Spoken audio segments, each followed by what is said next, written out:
Hello parents, I am Swapna Mahesh, your remedial coach. Today I am going to share few strategies on making patterns. Activity 1. Instant patterns with colored ice cream sticks.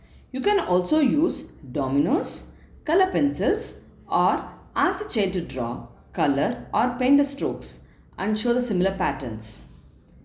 It is never too early to teach patterns. You can also start teaching patterns with young toddlers. Toddlers can repeat simple patterns which helps to increase attention, memory skills, imitation skills, cognitive development, and it's a wonderful brain boosting activity.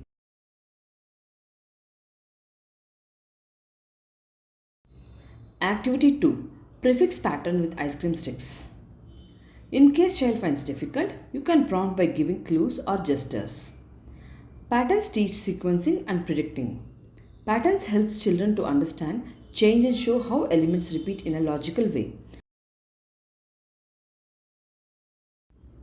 Thanks for watching. Please like, share and subscribe my channel for more updates.